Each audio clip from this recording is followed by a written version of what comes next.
Yo, what's what up, yo? This is old news, and I really wanted to do this video like maybe a month and a half ago, but I'm gonna do it now, and I hope my camera doesn't run out like last time. So Magnus from TNA, he's pretty much gone from the company. He has been gone for a while. Excuse me. Oh fuck these dudes. He had his last match like 2 months ago on Impact, where he teamed up with his wife Mickie James against the Revolution, James Storm and Serena. Um, this was a big blow to the company because this was like a time this summer where they lost a lot of former world champions. They lost Storm, they lost Austin Aries, and they lost Magnus. Magnus is straight. He went straight to GFW. Like he flat out said, Jeff Jarrett's a better boss, and it's easier to work for him, which is true because Dixie believed in Magnus, but I guess like something happened. Like I saw a couple interviews with him, like the Art of Wrestling, and another show he was on. He said that he didn't like how he lost the championship, and I agree. I mean, it was good for me because I watched it as a fan, but I guess he didn't like that. Like he thought it was like there was not a lot of build to it or whatever. The thing with Magnus is he was Brutus Magnus. He came in with after all these vignettes of a gladiator, and then he actually came in TNA as like a gladiator character back in 2009. His vignettes were playing since '08, but he came in 2009. I think he debuted at a pay-per-view, and he buried Chris Sabin, and then he was like this for like a couple months, and after that he was in the British Invasion with Rob Terry and Douglas Williams, and they were like a British version of La Resistance. They were a heel team. They were in the World Elite with all these foreign wrestlers, with Eric Young, and then they still did their own thing. But Magnus was like the weakling, jobber of the group. Like they were building Doug Williams as like this X Division heel, and Rob Terry was like the big guy. I think they were gonna put the world title on him. Magnus was just kind of there. Like they didn't think much of him at all. He was a skinny guy. Like he had a match where he challenged Rob Terry for the TV title on a pay per view, right? And this was like the least build up match on the card. Terry goes there and destroys him in like 10 seconds. So yeah, then that team broke up. He had like this tweener character, the Mac Daddy, where he was like a ladies' man. He was giving advice on the internet, on their website, how to get girls. And then they put him with Desmond Wolfe and made London Brawling. They had Chelsea with them. And that tag team had potential, but I guess Desmond got hurt or something. I think they were supposed to go to Bound for Glory and win the titles from Motor City. And then what else happened? They put them back together again. Like they put the British Invasion back together again, and they try to be face, but it didn't work. Rob Terry leaves Immortal and joins them as a face, and then we never see him again.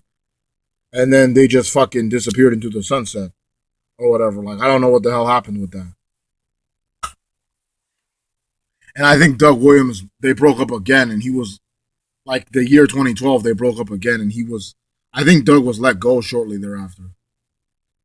And then Magnus was like a heel, but like he was like a jobber. But what happened was the Aces and Eights beat him up. So they beat him up on Thanksgiving. He didn't come back until like February in his hometown. He came out with this new rock music, and he was like a top face. And he was jacked up, like he was so beefy, like juiced up.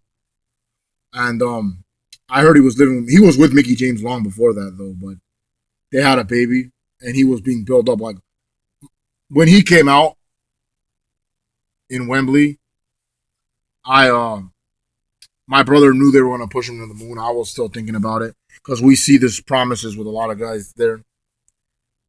Um, they put him, they pitched him like to the like an upper mid card guy, and then he gets put in the main event Mafia, the first guy to be in the Mafia that wasn't a former world champion.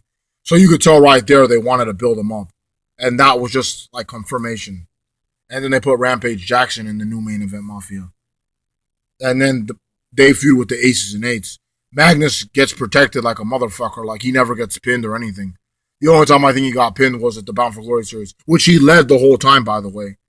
But then AJ beats him. And then that was the end of that. And then he goes to Bound for Glory. Faces Sting. Defeats Sting. And then the minute that happened, even before that happened, I predicted it.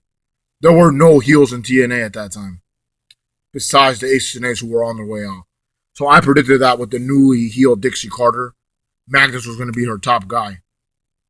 And 2 months later, it happens.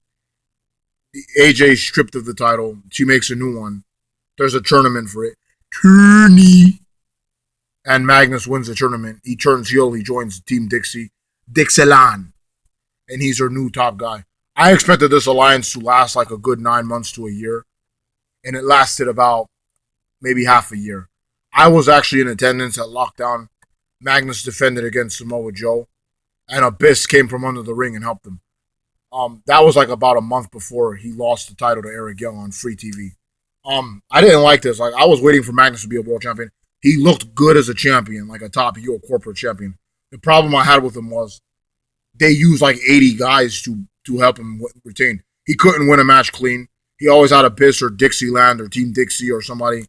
He has great matches with Sting and AJ, and then people have to interfere for him to win. So it was really hard to take his title reign credibly, you know. So yeah, he loses the belt. He gets put in a tag team with Bram, the Kingsland Hooligans. And then after a year, Bram turns on him. They have an awesome feud. Bram tries to like make out with his wife and all that. And then Bram loses a hardcore fight to Magnus. And then Magnus had that feud with James Storm where James Storm tried to take Mickie James with him. Beautiful match at Slammiversary. Oh my God. And Storm won. And then that was it for Magnus. One of my favorite superstars in TNA. But now he's wrestling in Global Force Wrestling as himself. Nick Aldis, if that's his name. And he's currently my guy that I think is going to win the match. The title. He's going to win the title tournament. The finals are next month, I believe. So yeah. I know this wasn't the most excited video, with just me explaining Magnus and TNA. Yeah, great. Like I think he was. I don't know if. Wait, hang on. I don't know if he was. He challenged in Bound for Glory against Joe for the TV title. He was tag team champion with Samoa Joe, as well as in the time he was in the British Invasion. They were actually a good team. Like they were randomly paired, but they were the wild card. They were a great team. They put them together because they had nothing for them, but still, they were still a good team. And then him and Bram were a good team too. They connected well. But yeah, Magnus, the sky's the limit for him, man. This guy has everything. First ever British world champion in like 100 years. Great look, great physique, great on the microphone. WWE didn't sign him. I don't know why, because he's good. He's an entertainer.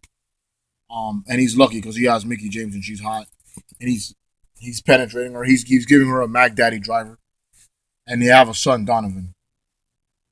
She may be expecting another too soon. I don't know. But yeah, that's it for this video. Magnus is in Global Force. GFW. And he's going to win the world title there.